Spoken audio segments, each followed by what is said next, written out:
Hi, Phil Aston here from Now Spinning Magazine with episode 23 of Chart Watch, New Release News and Music Biz Chat. This is a more succinct episode this week because there's not that much actually coming out in the release kind of radar, if you like. So first of all, we're going to look at the UK album chart, the number one position, and a couple of other entries as well. And then some new releases and an observational point of view on some news that has come out from Music Week this week. So, the UK album charts. Number one is by Sam Smith, that's a new entry. Number 9 is a new entry from Bob Dylan. Number 11, new entry by Ava Max, new entry by Lil Yachty at 32, and a new entry at number 73 by Uriah Heep, which is a fantastic album called Chaos and Colour. So the whole of the top 75 charts is only 5 new entries. It's like everything just hovers around, doesn't it? Okay, let's just look at primarily the number one position, which is Sam Smith. Now this album, to get to number one, sold 14,155 copies. Physical sales were 9,636. Of that, 7,898 were CDs and 1,440 were vinyl albums, 298 cassettes, 1,139 digital downloads and 3,380 sales equivalent streams. So CDs was nearly 8,000 compared with the 1,500 vinyl albums. The reason why I'm emphasising that is because of what I'm going to say in a moment. Bob Dylan, as I say, is number 9 with 4,702 copies sold. It's the 72nd album he's ever had in the top 75.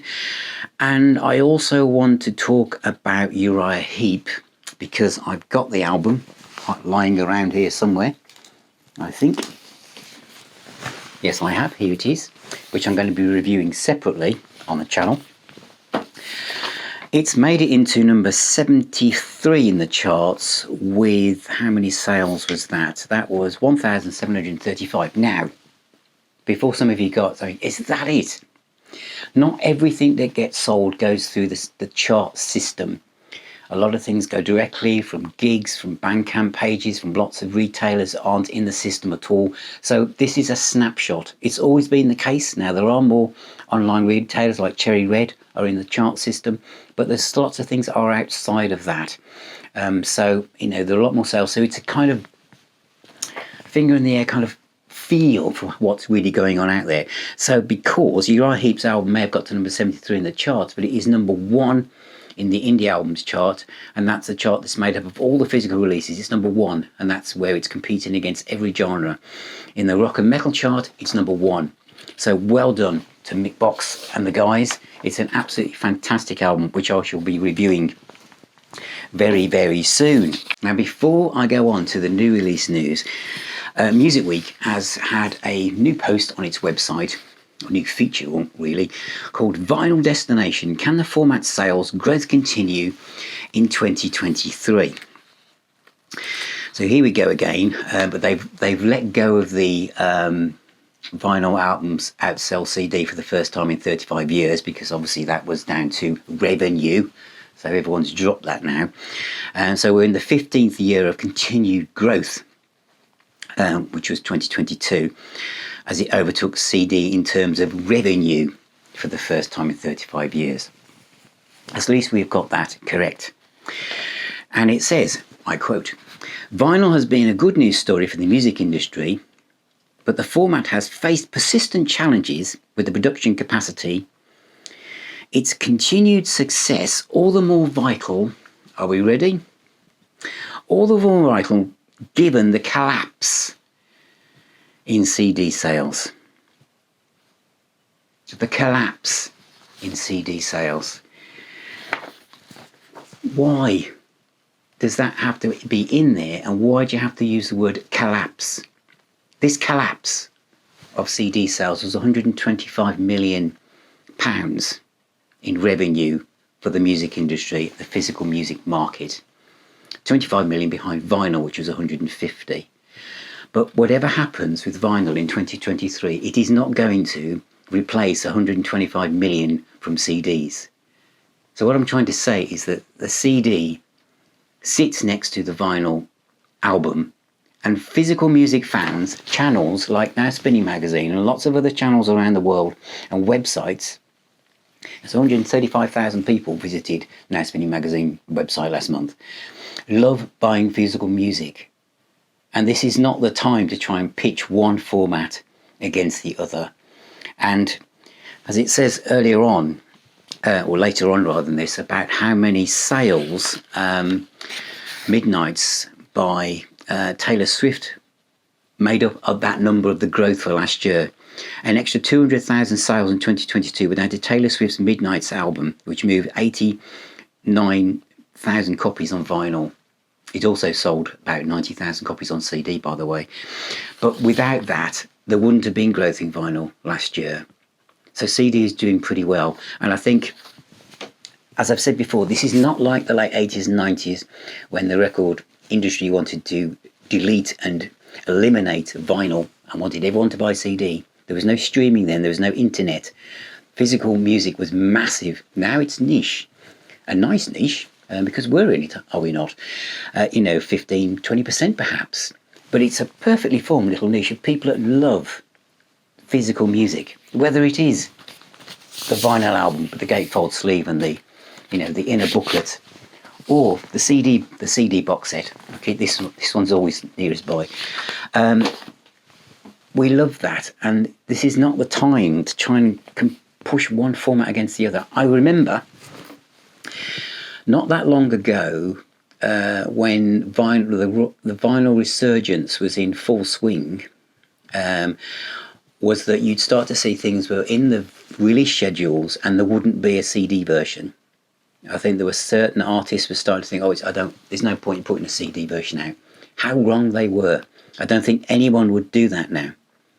Everyone realises that putting out the CD version, variant, is the right thing to do. Because people are buying just as many CDs. What about the collapse of the CD sales? As I said, that BPI thing, what was it, 11.5 million CDs compared with 5.5 million vinyl albums. So the CD is still, take away the revenue aspect, still the most popular format. But I'm not here to push one format against the other, because all physical formats, are valid to the collector. A lot of people will stream to discover and then buy the vinyl album if the price is right, special album, special occasion, and the CD depending on what the relationship is with that artist. And those of you who follow me on the Facebook community for Now Spinning Magazine know that I know myself that I'm buying a lot more vinyl than I used to, and I've turned into a multi-format man, because I actually want some artists like Riverside, I'll buy the vinyl album and the CD. So Music Week, trade paper for the music business. Just talk about the physical music part of, music retail if you want, and how it fits in with streaming. But there's no need to separate it and start saying one format is collapsing and the other one hopefully will grow. Just see it as physical music. So the record companies and everyone else and bands and artists will put out what they feel the fans will want. Anyway, talking about what the fans will want, what is coming in on the horizon? I'm going to focus on Cherry Red to start with, because they are at the forefront of a lot of what gets reviewed here, and especially because the catalogue of stuff that's coming out is just absolutely fantastic. Hawkwind got a new album out in April called The Future Never Waits. That's on 2LP and CD. Darjab and Steve Hackett live in Goa, 2 CD Blu-ray edition. There's Joe Meek and the Blue Men, which is a 10-inch vinyl EP. I'm going to get that. I just like the idea of that. Luther Grosvenor, Under Open Skies, remastered and expanded CD edition. Great guy, great guitarist, and obviously Mott the Hoople and Spooky Tooth. Renaissance, A Song for All Seasons, vinyl edition. That looks really good. I'm going to review that as well. Family, anyway, 2 CD remastered and expanded edition.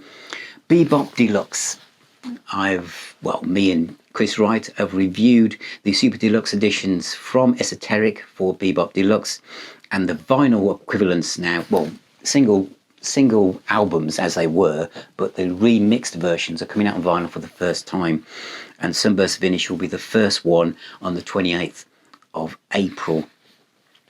We also have King's X recordings, 6 CD clamshell box, and Trapeze. I'm going to focus on this one, I think, in a second. And Sinner, Born to Rock, The Noise Years, 1984 to 1987, a 4 CD clamshell box. Now, the Trapeze one is interesting because I've recently reviewed the first volume 1 of the Trapeze box sets from Cherry Red, and number 2 looks just as exciting as the first one. And in some ways, because I know some people had already bought the deluxe editions of Medusa and You Are the Music, etc., and were kind of on the fence about whether they needed to invest in the box just to get the live stuff. But I think this one is going to be a dead cert, because some of the studio albums here have been quite out of print for a long time. So Hotwire and Trapeze from 1974 are on disc 1. Trapeze from 1976 is on disc 2. And Hold On is also, sorry, that's not quite right. Hotwire and Trapeze are on disc 1, both from 74. Hold On from 1979 is on disc 2. Disc 3 has Live at the Boat Club from 1975. And disc 4 is Live at Arlington and 1976. And disc 5 is Live in Texas, Dead Armadillos from 1981. Other release news is Journey have got a new album out called Freedom. Ben Folds, What Matters Most, new album. The Damned, Darkadelic, The LA Guns, Black Diamonds. Paul Gilbert, tribute to Dio album. Mike Tramp, Songs of White Lion, yes, covering himself. The Church got a new album out, and Those Pretty Wrongs. Holiday Camp, Alcatraz, Take No Prisoners, with guests, Girls School on Silver Lining Records. And The Winery Dogs 3. It's great to see the Winery Dogs back, a band that I discovered quite later on, so that's really good. And isn't it time for a Joe Bonamassa live album and Blu-ray disc? Must be, because there's one coming out called The Tales of Time live CD, Blu-ray, CD and DVD sets is due soon. And Lloyd Cole and the Commotions. I'll be reviewing some Lloyd Cole and the Commotions albums that are just being re-released from Proper Music on vinyl very, very soon. And of course, U2 have got a new album out called Songs of Surrender. So that is this week's Chart Watch. And remember, everybody, keep spinning those records, keep getting in touch with me, telling what you're playing, what you've discovered, what you like, what you're looking forward to. Subscribe, visit the website, join the Facebook group, and I'll see you on Twitter or Instagram or even TikTok. And if you're a patron, there'll be lots of exclusive footage heading your way soon. And don't, finally, forget the podcast. I've got some great guests lined up. I just interviewed Sam Brown, talking about her new album. That comes out very soon. Stay safe, everybody, and we'll see you very soon.